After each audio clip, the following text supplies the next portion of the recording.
So should you wait until interest rates drop in order to either get your next investment property or even a residential home? I'm gonna give you 3 reasons why waiting until the interest rates drop may not be in your best interest. So the first reason is whenever interest rates do drop, whether that be sometime next year, prices will go up. The reason for that is it's gonna create more demand. So buyers right now are all kind of waiting. I've been hearing from so many people, I'll just wait until interest rates drop. Well, just imagine whenever they do drop, the amount of people that are gonna be in the market. So what happens then is that people are all gonna be jumping in. I'm ready to buy something because rates are better. Well, that's gonna create demand. We're already at a low inventory in this area. Things have improved, but still lower than usual. So whenever there's more buyers in the pool with low inventory, prices will go up because demand goes up. So it's gonna make it a little more tougher for you because the prices now are have stabilized and have come down some to more of the market value. But if rates do go down, prices will go back. If rates go down, prices will go back up. So the second reason and why it may not be in your advantage is that the sellers are gonna be a little more stingent, right? So knowing that there's an increased demand and that values will go up, the sellers are gonna be less likely to negotiate prices. They know that whenever there's a strong seller's market happening, there's a lot of potential offers coming in, some even above asking price, where things don't last long in the market at all, sometimes less than 24 hours or even a few hours or just a few days.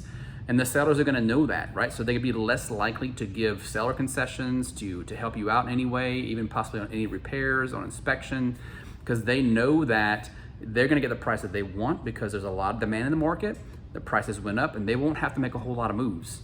So that's not necessarily gonna be in your favor if there's a whole lot of offers coming in. So it's gonna make things a lot more difficult for you to find the property you're looking for, which kind of moves into the next reason, is that whenever we already in a low inventory market and there's a whole lot of offers happening, which is reason number 3, is that it's gonna be harder for you to find the exact property that you want, right? So if you're not able to get the one that you want because there's multiple offers coming in, you lost that property, now you have to start searching for a different one, right? So that may be difficult for you, and you have to settle for a property that you're not in love with.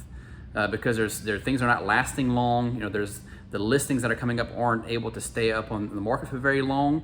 So you're just kind of having to make moves quickly, which is not good for you as a consumer because you're not able to take your time or even look at the property enough, which can be a disadvantage for you. But in today's market, what's happening now, even though interest rates are not ideal, what is ideal for you as the buyer is that you have time. There's a decent amount of inventory in the market. You're able to take your time looking at these properties, scheduling showings, whether it's a condo or even a residential, to be able to go look through these properties and really investigate what it is that you like, what it is that you want, and you're able to get a little more help from the seller right now. So these sellers are wanting to sell their property. Obviously, it's on the market, right? So they're more willing to give you like seller's concessions to buy down interest rates and help you with some of the inspection, repairs, and all the things. That way the closing actually happens. There's not a whole lot of multiple offers coming in. Things are lasting longer in the market, so you're gonna have more time for you to make a good decision.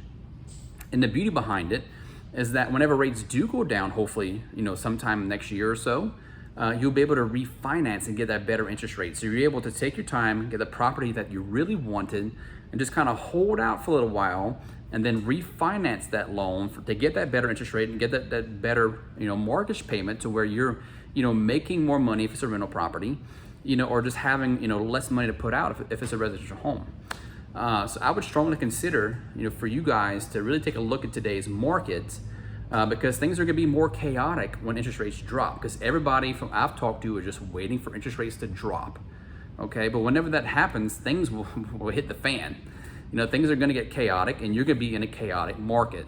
So you have to make a decision of what type of market do you wanna be in. One that's a little slower, where you may actually get what you want, or you wanna be in a chaotic market, which things are moving fast, not a whole lot of inventory, prices went up, sellers are being a little more stingent to make any kind of help and assistance to you. It just depends where you wanna be. And if you're not financially ready to do so right now, that's okay. But if you are, I really want you to consider making a move in today's market. Give me a call, let's talk through it. That way you can get the property that you really want and we can really think about refinancing in the future.